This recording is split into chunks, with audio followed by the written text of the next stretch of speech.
recording in here. And you are good to go. All right. We're back on Terry and Gary's Low Expectations podcast. Today we have Red Wings superstar grindliner Darren McCarty. Hello, hello. Happy to be here with you guys, and I got very low expectations. You must have come back. I got bigger expectations for the councilman treasurer down there, but you and I just want to say I'm a big fan of the show, and you guys have been keeping it really, really low. Thank you. Thank you. You're welcome.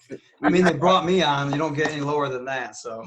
And speaking of our other guest, Rohit Raju from Superstar Wrestler from Impact Wrestling. How you doing? I'm doing good. It's the jaw jacking Tuesday Night Impact, and his mother called him son because he shines like one. Mocha-skinned mammal ravishing Rohit Raju. How are you guys? I have nothing to say after that. I got blood flow. I just want to say I got a little bit of blood flow. So. Got you pumping, baby. Hey, take it away, Terry. I'm going to get this shared. Well, that makes two of us. I've got some flow too. But hey, you're raising the expectation of this. You're raising the exptation of this podcast, Rohit. Okay, my bad. But I'll keep it down. Right? You got those traps, those delts pop. You're raising the expectation of this. You're raising the expectation of this podcast, Rohit. Okay, my bad. But I'll lower it. I'll keep it down. Gary, what do you got there? Delts pop. And we're live. Trying to get this shared on all of our sites here. Oh, okay. All right. Unless you want to do it. No. I was just me do it. It'd go right into the gutter. Thank you. No, we could hear we heard the back. Yeah, I was just trying to add a little spice to the, podcast. Can't all be about heat, Right. There you go. Attaboy, Gary, bringing it back down to earth. Right down there into the gutter again. We do. Yeah. So there we go. Hey, I'm gonna try to share it too. So, but anyways, let's Darren, thank you for coming back on again. We always appreciate when you come on, and you were in the studios, which was great, and and all that stuff. And Rohit, this is your first time on the show. Yes, sir. What got you into wrestling? My first memory of professional wrestling, my dad was watching TV. He was flicking through the channels, and they were showing clips of the Road Warriors versus the Koloffs in a Russian chain match. And I was just like, what is this? And at the time, Mad Max Fury Thunderdome was big.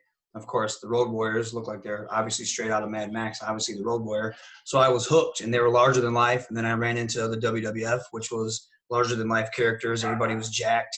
Conan, Arnold Schwarzenegger was big back then. It was 80s, obviously. So that is what got me hooked. And I never stopped watching, never stopped imitating people, never stopped trying to be a professional wrestler. And then years later, I got a chance to go train, and the rest is history. Cool.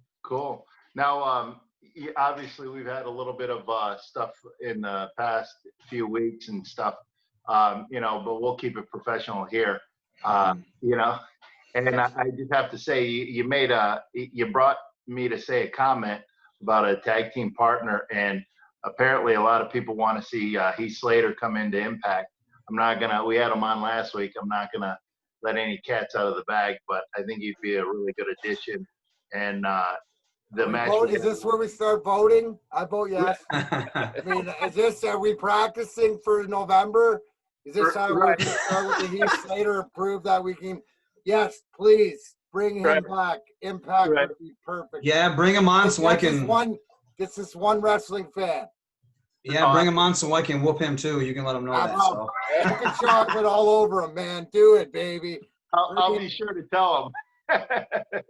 But yeah, you've always been on the radar ever since you started. You're just so. Sound went out on my end. I lost you, Terry. Low expectations. Right. No, I got someone calling me. So, but anyways, I got someone wanting to spend money down here at the boatyard. So. Hey. Take the boatyard. Yes. Right.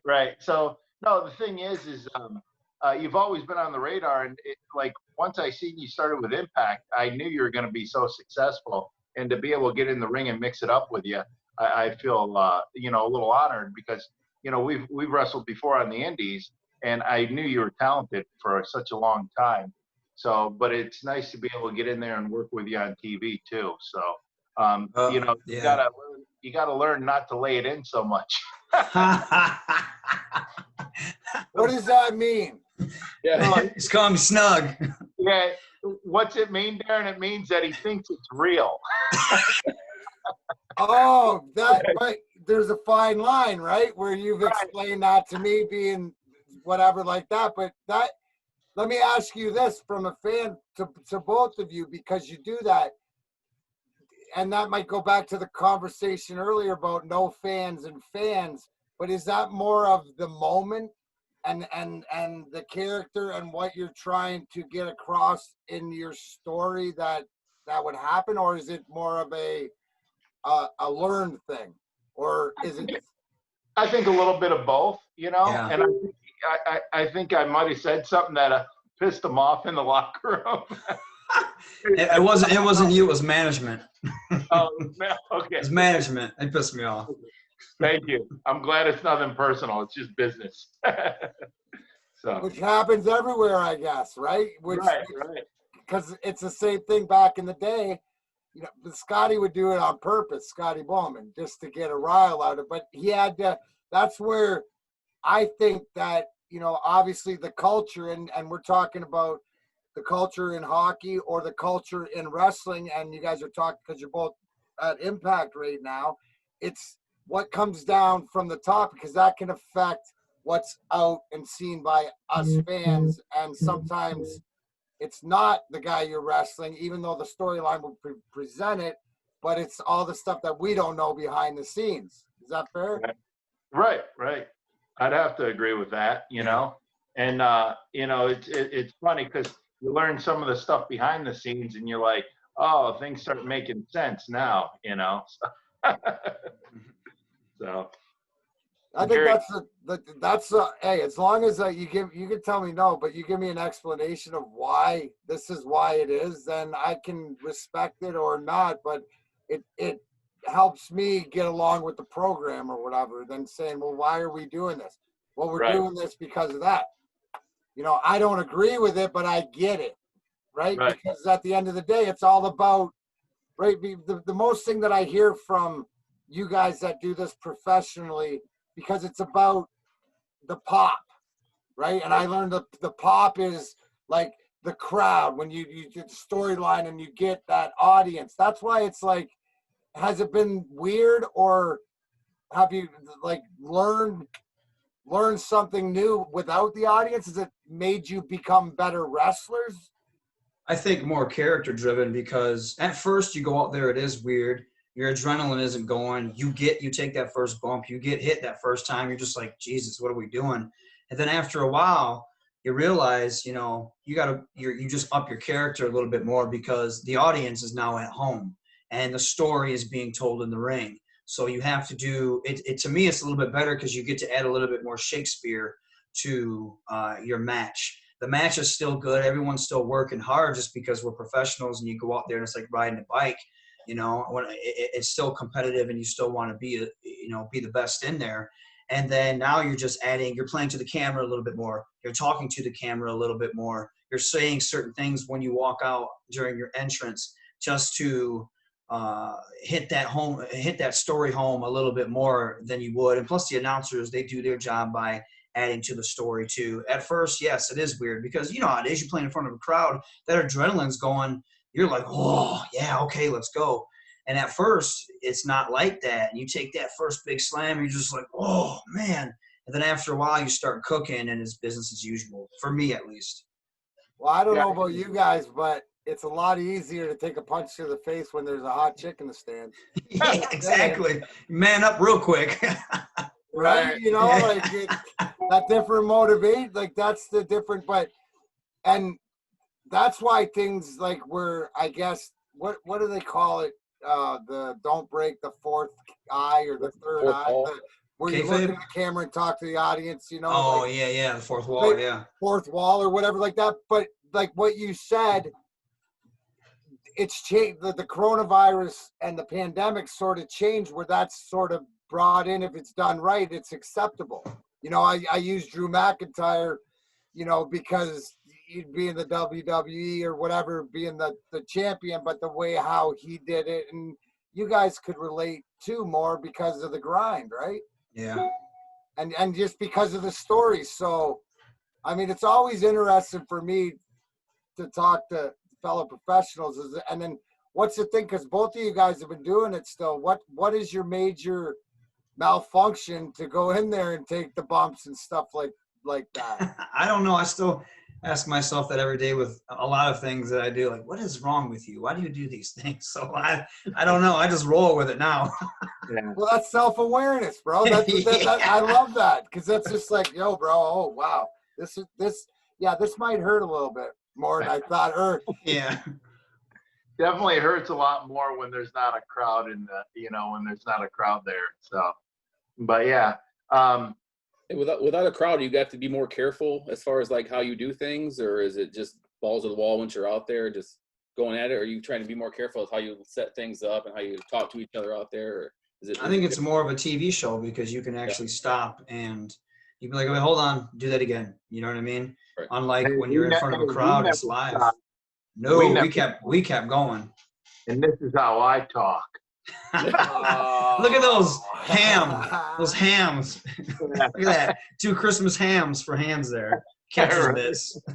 Well, one's Christmas and one's Thanksgiving. Which one do you have? I felt both, so there you go. I got the hospital and the graveyard. Which one Those are worse. for? Darren, what do you got? I don't have anything. Are those really hands, bro? Are those even, what do you wear? Extra small ladies' mittens? Size 6. See, that's what I love about wrestling, dude, is the microphone.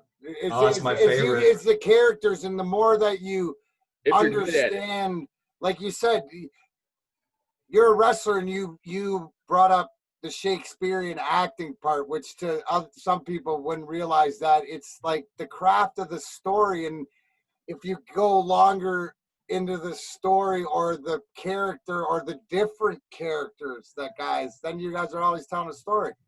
I think I've asked you this, Rhino, but who are your influences, or like that you wanted, like when you watch? And I just noticed this because I watched Shawn Michaels and Psycho Sid last night on the Survivor suit that was on. Right. And, you know, watching all the stuff with the last ride with the Undertaker and different things, is to really watch it differently, but more understanding, wow, what an athlete Shawn Michaels is. You know what I'm saying? Like why you guys say it's like, oh, one of the greatest ever. And then it's like, but why is he one of the greatest ever? Or why do you like that person? You know? Right. Yeah, it's just some of my great, people that influenced me when I got into the business, like Rick Martel. I was able to work with him up in Winnipeg, and, even having some matches with guys I just talked to beforehand or afterwards, like Jumpin' Jim Brunzell. I learned a lot off of him, even though it was just one match. And, it just gives you, like when you get on the ice with people that you watch and legends, and even if you're just skating with them a little bit and they're not playing no longer, and, they're giving you advice or stuff. And, it's one of those things where it goes a long ways. And when I was a kid watching, Hulk Hogan, Ultimate Warrior, it's funny, I'll watch, now I was just watching Rick Rude and Sting, and I was watching Rick Rude and I forget who he was, Hercules, when Hercules turned babyface. And, now it seems like I appreciate their work more, when they're on the mic, they're, talking their stuff, and, they were heels. I didn't really watch their, ability, but you watch them and you're like, wow, these guys are really talented. And, and now I kind of look at the heels a little bit more, because when I was a kid, I didn't really look at the heels. I just always, the baby faces. And then when I got into wrestling, I still kind of looked at their work opposed to the heels. And, now I really like watching the heels work and stuff. So, but yeah, definitely the honky tonk man. I loved the honky tonk man as a kid. He was the first heel I ever liked. Because I You love like being a heel better? What's that? Do you like being a heel or a babyface? What do you guys like best? Babyface now, but when I first started out, I liked being a heel because it was easy to get people to hate you. So, you know that feeling, Gary, right? I'm getting it from Darren right now. Look at those eyes. He's just looking at me. He's like, I really want to punch Hey, all I'm that. thinking about is that Woman's hey, mittens. Ryan, all I'm thinking about is Gary better. You owes me Mexican restaurant there They're next gonna time. get you go miles I mean, again. he's not That's getting for away with it. I'm just thinking of that. Right, That's the right. only reason he does our podcast is for Mexican food. That's it. Yeah. And everybody would do it the same if they. Well, don't You got the give our Mexican secrets. place. Don't give our secrets away. Right. What about you? Babyface or heel? Oh, heel all day long. Yeah. Yeah. Yeah, you make a good heel. Yeah, I like being a piece of POS. I enjoy being that, Nice guy. I can be. I try to tolerate so much outside in the real world. So it's when I'm in the ring, it's just like, you know what I mean? I get to be the biggest scum on earth, and I love it. And then just talking crap to fans and stuff like that, and watch them get all riled up. I love it. It's so much fun. So you bring that real life frustration into the ring. Oh, hell yeah, I do. I channel all my stuff. Like the best character to me is you turned up to, what they always say is like you turned up a few notches. So, and that's what I do. I take all the crap, and frustrations out or stuff that I'm frustrated in with wrestling, and I put it all in my promos and my work. And it's just that way it comes across so authentic because it kind of is. And then you relate, I believe it because it is what it is. And then you believe it because it comes across realistic. Like you're like, man, this guy's really, he has a problem. He's very frustrated. So there it is, I going back to what T was saying. I think wrestling nowadays there's more of a, I guess, focus on athleticism, which is really cool. But to me, that promo is missing. 30 years from now, we're still going to be talking about Macho Man, Ric Flair, Austin, The Rock, Dusty, all these guys that could talk and tell the great story. I don't think there are guys right now in this day and age that are that big. To me, John Cena was the last guy that transcended professional wrestling. He was like a superstar because he could control the crowd with the microphone. But then whether you liked him or not, you still watched his matches because you either wanted to see him win or you wanted to see him lose. You were invested. I don't know why there isn't people like that anymore, but that's why I focus on my work. I'm not as athletic as these guys nowadays. So all my stuff is quick moving strikes and talking on the microphone whenever I get a chance. And that's where I want to excel because to me, no one puts that attention on the promo anymore. They put that attention on, well, what cool things can I do in the ring? Mine would rather be, give me the microphone. I'll tell the story there. Because look at Rock versus Austin. Look at any of their matches. It's not like dip, duck, down, here, this, that, and the other. It's punch, punch, punch, spell the outside, punch, punch, punch.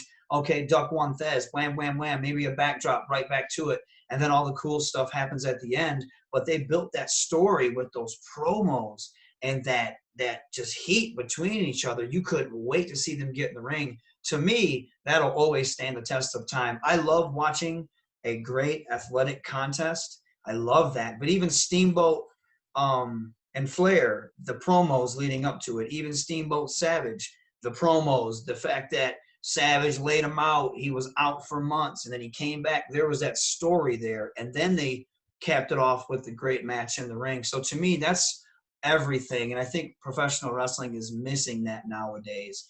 Why? I don't know. I do feel like some people get a pass because some fans accept that. That's just what they're into. There's nothing wrong with that.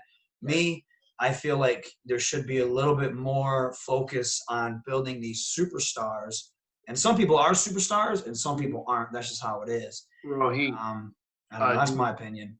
Do you think it could be because back then guys wrote their own promos and, they knew their characters more. And when you had writers come in, like with The Rock would really sit down and kind of, put his promo out there, in his own words, and he'd have some writers, dust it up for him. I think today's generation, they've got so they rely so much on the writers to come up with a promo so they don't become, creative about their characters. I mean, I don't know. What do you guys think? Do you think that's the reason why there's not a lot of good promos in the business? I agree. I would think so. Yeah, I think it's care. I think it's I'm a fan of the story, the characters. So I will watch more of the interview and the lead up than I will the match, because the way it's supposed to go down, or the way that it plays out. So that's sort of important. Yeah, you remind me like the combination of like The Rock and a Ric Flair, where you're gonna do whatever it takes. But why is Ric Flair so great? He was a great wrestler. It's that he knew how to tell a story, and he knew. I mean, everybody does the woo, and everybody does the shuffle, and everybody does, and it's because he knew who he was, and like you said, maybe it'll be different, but I think it's how much control. It's probably the same thing as in acting or anything else when people take roles, is that if they've written that role or written the story, and you see guys that have been delved into the character, right, for years and years and years. I mean, you look at The Undertaker, you know what I'm saying? It's like that's the one the character out of the wrestling that just transcends, because it's less is more. Right. There's so much charisma. There was so much charisma back then, as far as like Stone Cold and Kurt Angle. Oh, Stone Cold is my guy. I was Stone Cold. Daniel was The Rock, and we'd always just chirp each other. And then I hit him with a stunner, and then he'd come around the corner. Goddamn, kid. That's what I'm talking about right there. Yeah, that's it. It's like we're there with them. That was pretty awesome. I walk around every day in my house cutting promos. That's legit. Honestly, Impact finally gave me the chance to cut promos after God knows how long, after 3 years.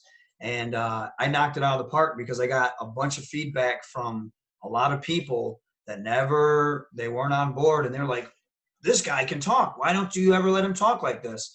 And I just need them to give me the mic more, because that's my way of thinking those are my guys. That's my inspiration. I want to be like those guys. And that's what I want to bring to the table. A buddy of mine, he goes, well, you say the catchphrase. They didn't like a catchphrase because maybe they don't want promos like that. And I said, dude, who says catchphrases anymore? Nobody does.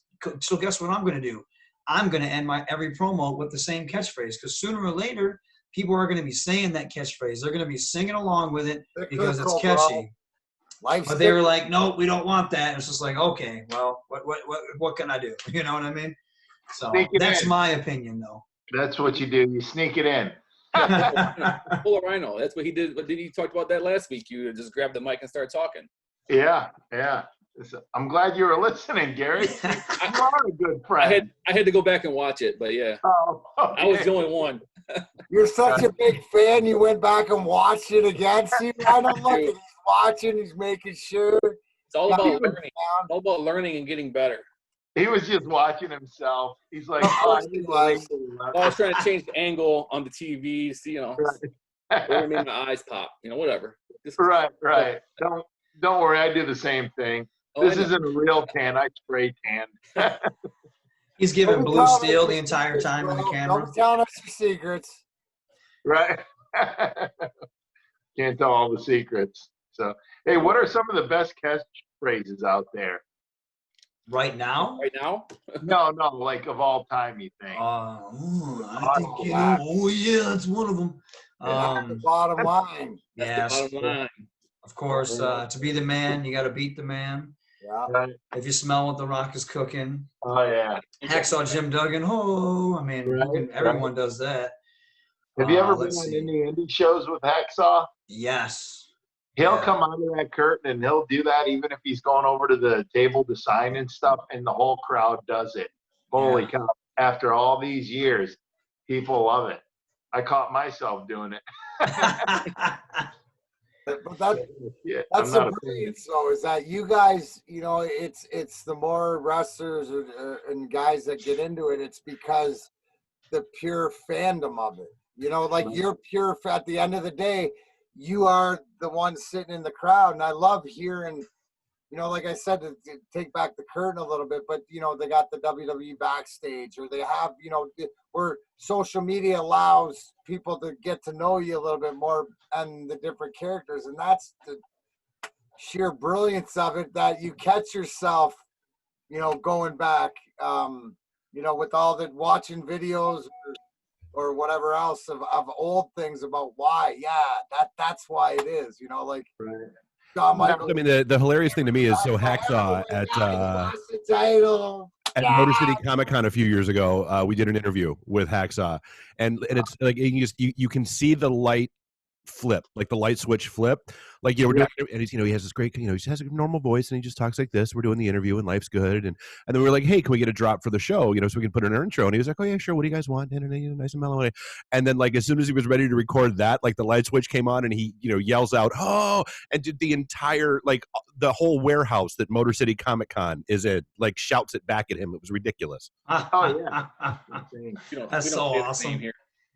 Now, Darren, when like with hockey, do you guys go back and watch old films and stuff? Do you watch players from the generations prior to see how they skated, what worked, what didn't work? Because a lot of wrestlers, they'll go back and they'll watch stuff, you know, from generations prior, and they'll take moves and stuff. Do you guys ever do that? Like watch tapes of what worked, or is that more of coaching? More coaching, but in systems, right? Systems and breakouts and power plays and penalty killings. You're going to dial down on what the other team does or what you want to do against them. You know, simple things as far as a power play where you have 5 guys and they have 4. Do they do a box, which are 2 and 2, or do they do a triangle, which is 1, 1, and 2 on the side? So you're going to attack it differently. You know, that stuff's a lot, you know, between your teammates, or if you're at practice or stuff like that, guys are trying different moves. You know, how do you do that? Or, you know, what are you thinking when you do that? Or just, you know, like the execution, or, you know, like just different deeks, or what you'll really, you know, guys will go back and forth. Like if you played against a guy, or if you remember scoring against a goalie on a breakaway or on a move or whatever, you know, certain guys you'll go through that. Or in fighting, right, you go through the lineup and go, well, this guy's a righty, this guy's a lefty, I might have to, you know, you got to look down the lineup to see, don't forget who's not in the lineup, right? You don't want to end up dropping your gloves at somebody and then, you know, like me, and then you think he's a righty and he hits you with the left, and then you know, it ruins your day. Right. Hey, but if there's a hot chick in the audience, it's all worth it. I'm good, baby. That's why it's to have a cement head, but to bleed all over the place. Hey, speaking of fighting, since you've been in a couple fights, is it more strategic, or is it more like, this guy just pissed me off, I'm gonna have to beat his ass? Most of the time there's a reason for it. Yeah. You know, but it's a calculation. You know, a few times is it personal, like a Lemieux, or sometimes you're mad at the guy because of something that happened in the game, or you're chirping at each other and it's a boiling point to it. But other times it's, you know, your team's down and, you know, you're looking to spark your team, or, you know, you're looking to stay in the lineup, or, you know, there's so many, the mentality behind it and why to do it or why not to do it. Because sometimes, you know, you're better off if you're up and somebody wants to fight, but you're up in the game, you don't want to give them momentum, so you might turn it off till, you know, later on.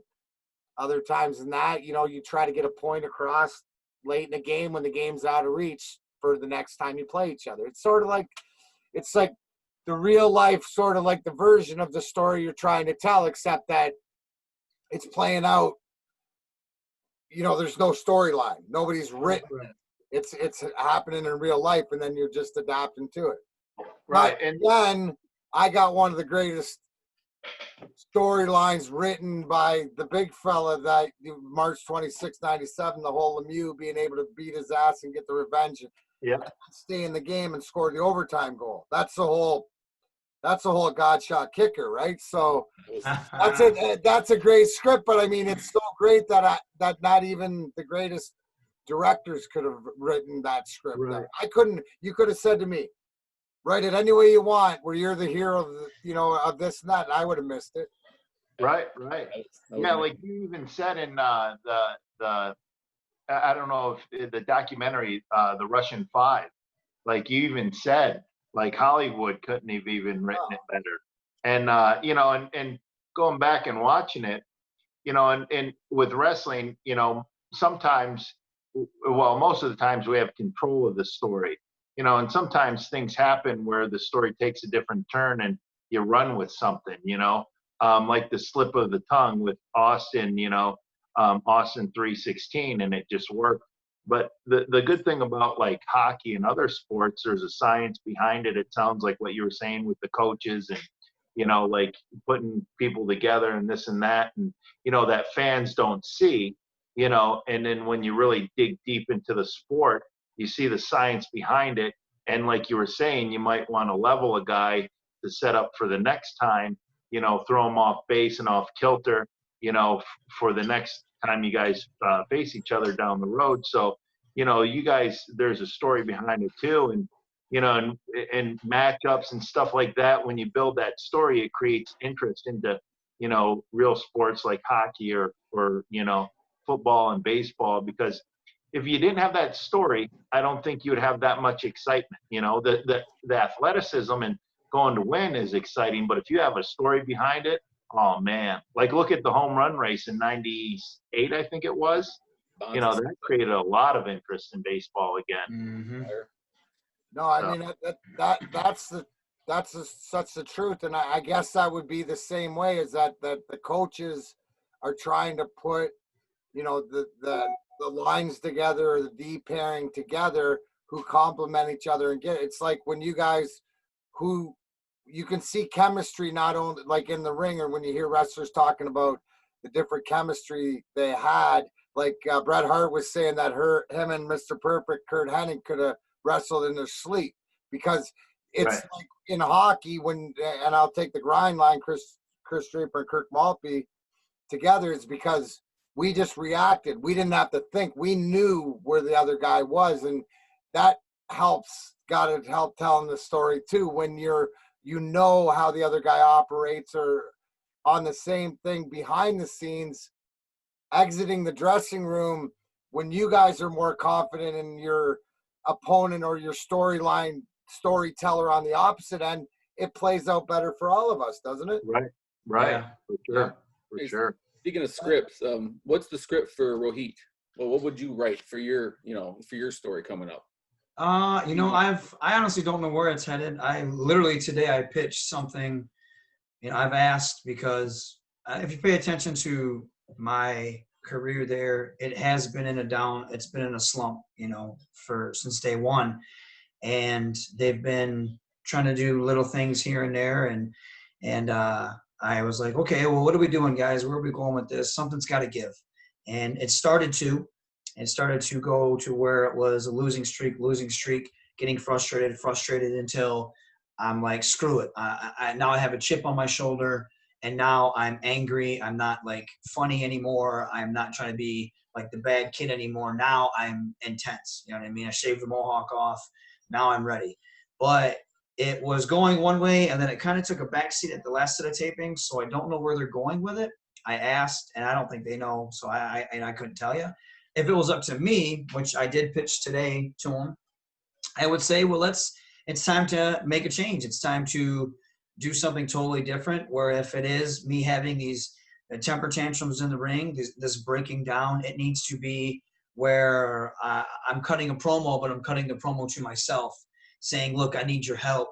You need to step up. You need to help me do this. You need to help me do that. And it's me talking to myself, cutting this promo, and I'm literally trying to hype myself up. And then I become, instead of coming out in these glittery robes, this jacket that I normally come out in, I'm coming out in a black vest with something on the back. And instead of like the shiny, knee pads, it's black. And then I've been slowly trying to transition into that, but now who knows, it could change into something different depending on where they want to go.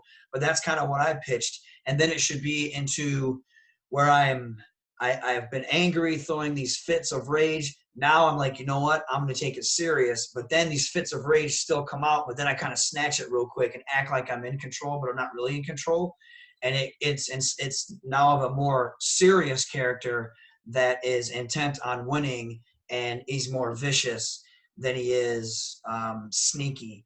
And now he's just going all out, and his rage, he's trying to bottle up that rage that's kind of been out of control. And that's where I kind of wanted to go with it. So I pitched that. I don't know what they'll do. Wrestling never owes you anything.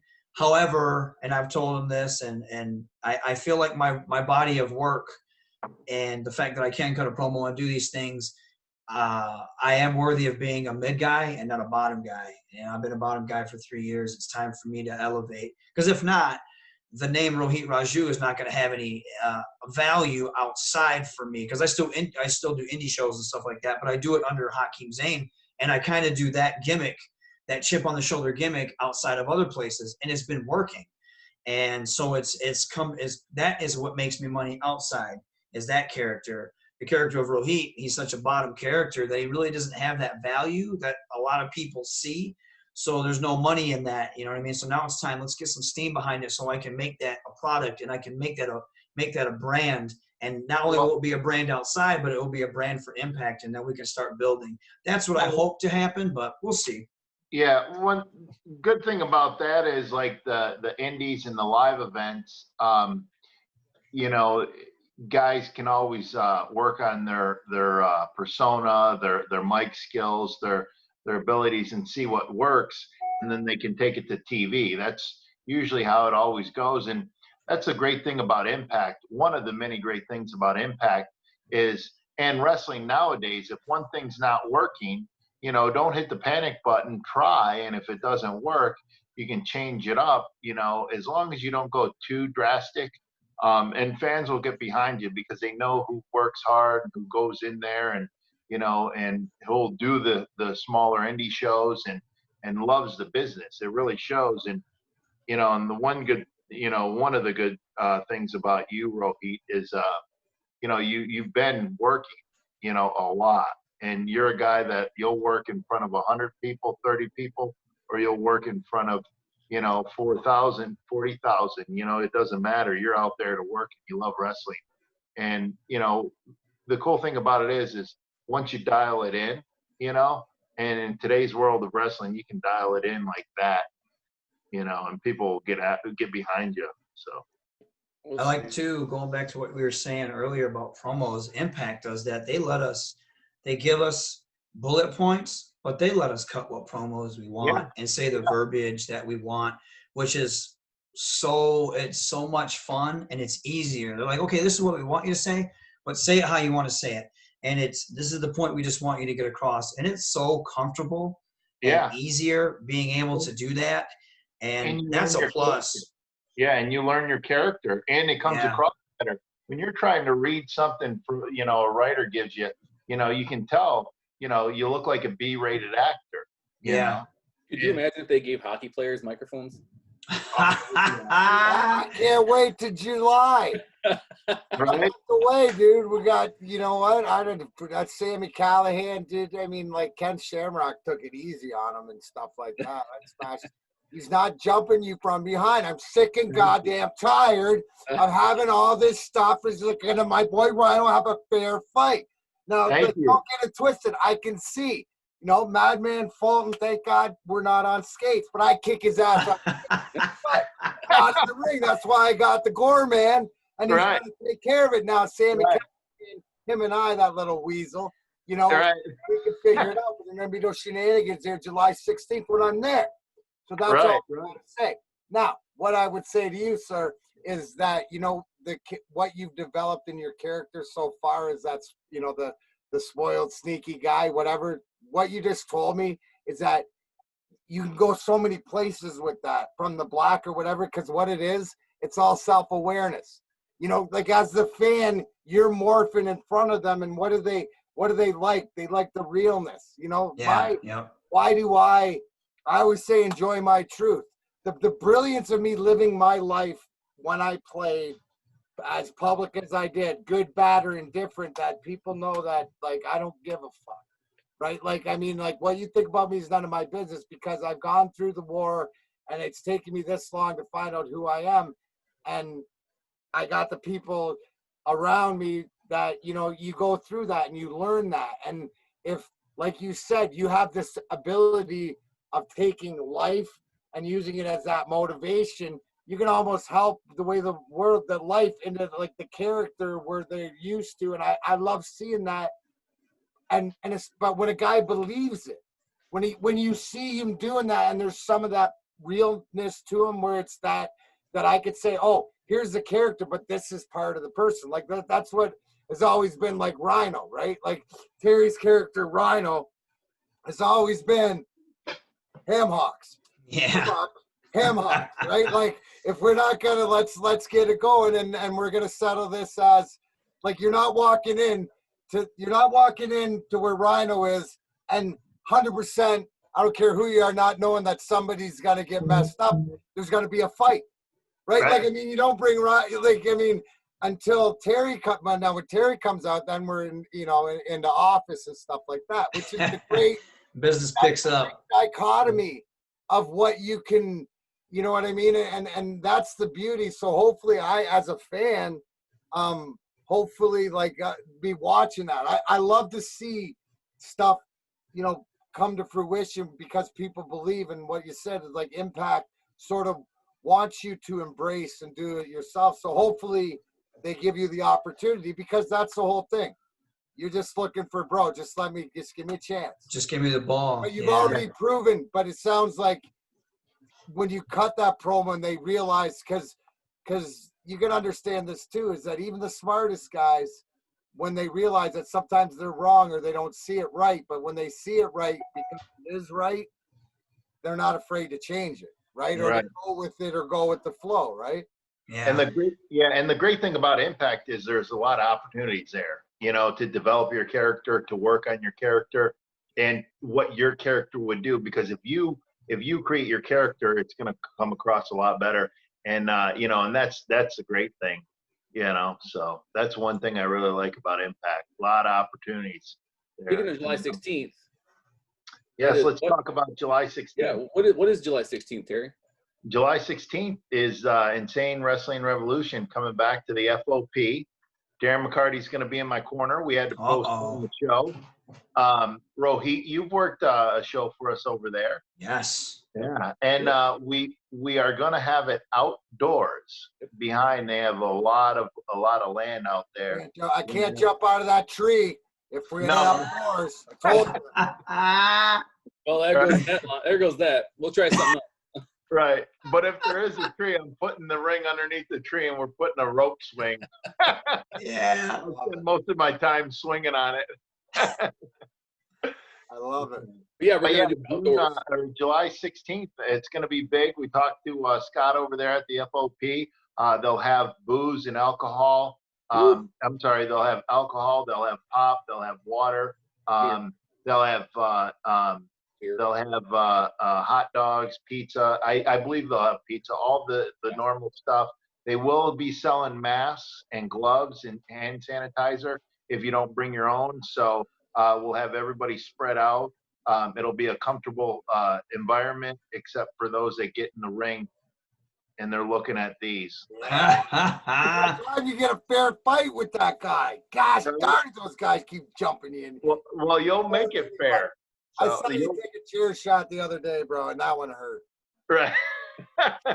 But Gary says that every chair shot you take, you deserve. So I don't everyone. That Gary guy. You know, Gary said he was going to run my campaign, but I'm the one over here putting stamps on mailers. Gary texted me, he goes, "Are you putting stamps on mailers?" And I'm like, well, I got to get it done, man. Hey, I told you to bring them over. Yeah, no, you did. But Gary's going to put out the yard signs. Oh, what? Right. He said that. Get gored. I mean, that's what it is. I mean, it's got to come out somewhere. Right. Yeah. What do you got going there, Terry? Show us one of your flyers. You got one? Yeah, I've got one. I'll show you the back. Look at that. Yeah. Ooh, look at that bow tie, looking sweet. Guys, I don't know if you can see that, but Then I'll show you the front. on it, he's using the name that he was given by his mother.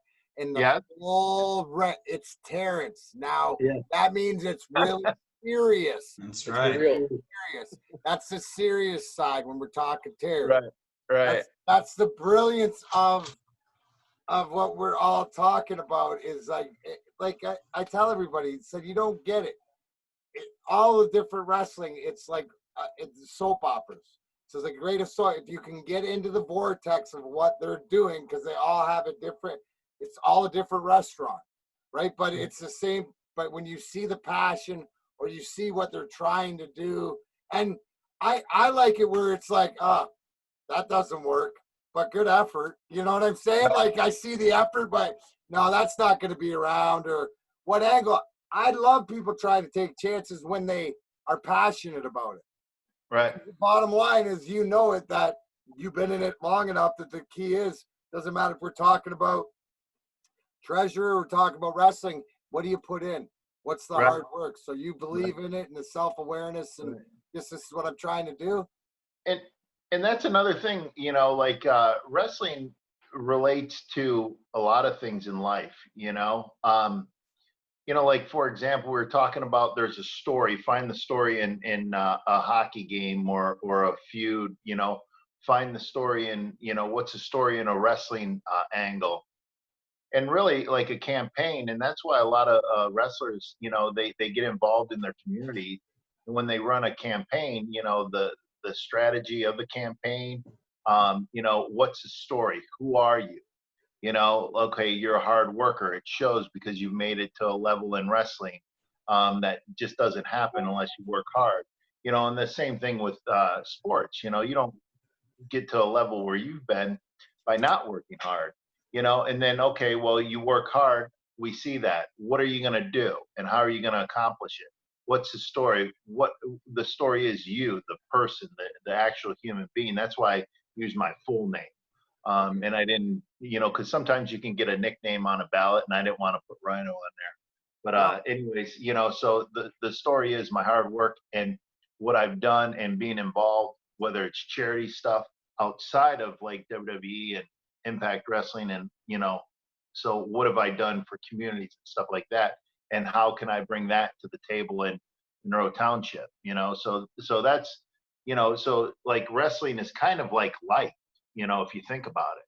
So no, it's a great analogy, and it's also too because you know what, we all like to do different things, right? And don't get it twisted, is that when we're going to like if it's work as it is, like where the wrestlers, like that's where you don't think the wrestlers know exactly where it's at. And if we're talking about something in the community, we care just as much as somebody next door, just because I always like to say, what you do is not who you are.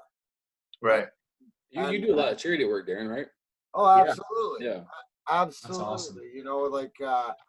From when I played and we'd won the cups, my stepdad had multiple myeloma, and I started that Multiple Myocardial Cancer Foundation back in '96, and he's passed away, but we were able to help co-fund $6.5 million, and so that when somebody's has multiple myeloma, they get 20, 30 years to live because they made that progress in it. But, now it's like people say, well, what charities do you support? And I'm like, name one, all of them, as many as I can. And it's all about the cause and it's about the story, from Pitbull Rescues to Rainbow Connection to the Jamie Daniels Foundation, who's Ken Daniels, play-by-play for the Wings, his son who, had opioid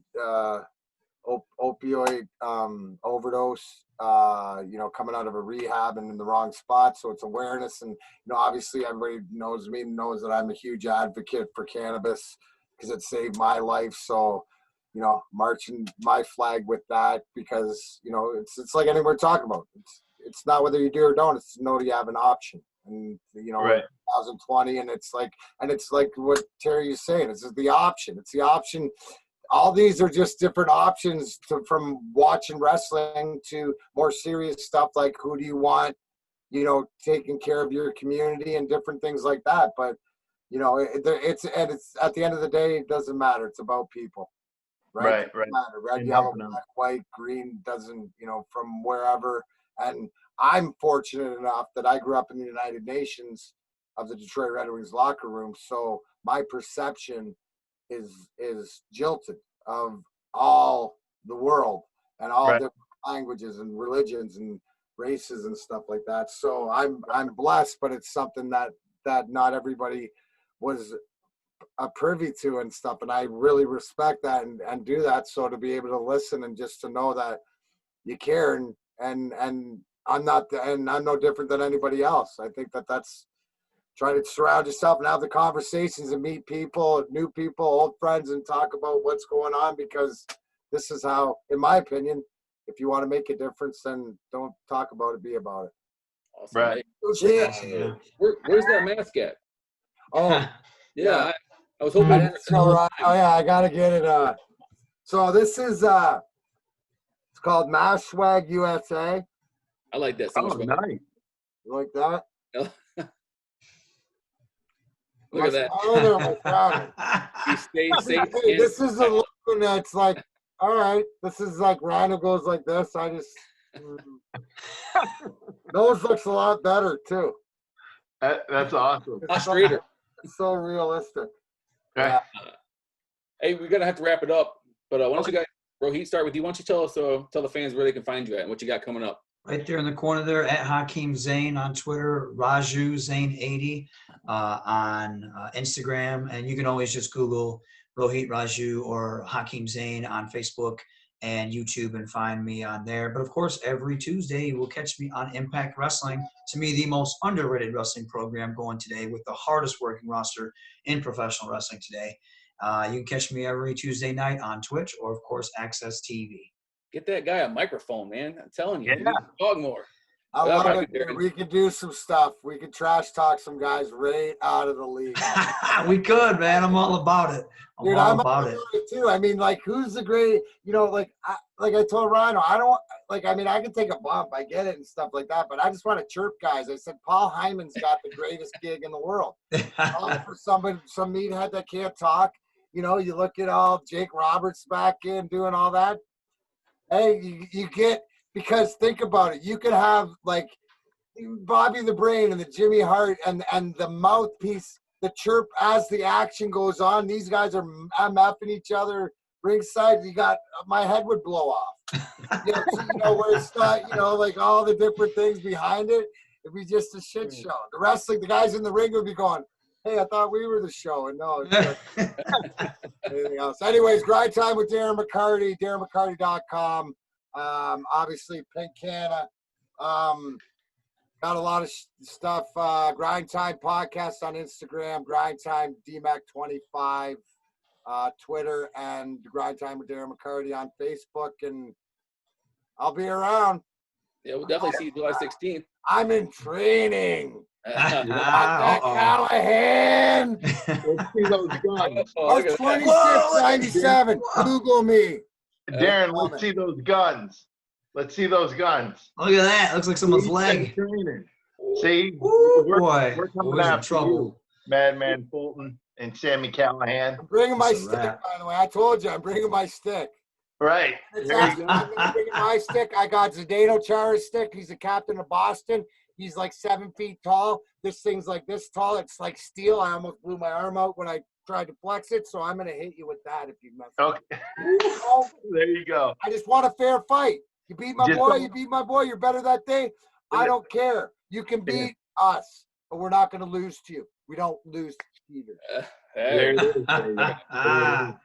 And we also got to talk about next week's guest, former Detroit Tiger, hitting extraordinaire Dimitri Young. So we'll have him on next week. Yes. Sure. Oh, nice. Yeah, so that should be a fun time. I look forward to actually talking to Dimitri. Right. And He'd wake up. Gary? What's that? Where can we find you besides licking stamps? definitely won't be knocking on doors, maybe hanging door hangers up. But yeah, right here, baby. Right here. Terry and Gary's Low Expectations podcast on YouTube, Instagram, Facebook. And if you're in Monroe Township, vote for Terrence Guido. Vote Terrence Guido Guerin for treasurer or trustee. For trustee. That's why I'm running the campaign. No, I see a boat pulling in, and I drew a mental blank. So yeah. You better get out there and make that money. Hey, everybody! Thanks for coming in today. Right. Great having you, Rohit. Thanks for having me, man. Thank you. I appreciate you guys. I love chatting with you guys. Meeting you, brother. You too, bro. Darren twice. I already am, but now I feel like now that I know you, dude, I'll be like, I'm all in. So thanks, Gary. You get to you know what you need to do, bro. We only got a month left, so I don't, go sell those tickets and lick those stamps, Gary. Yeah. Get on. All right. Thanks, guys. All right, Gary. Thanks, bud. Thanks. Thank you. Thanks, guys. Bye.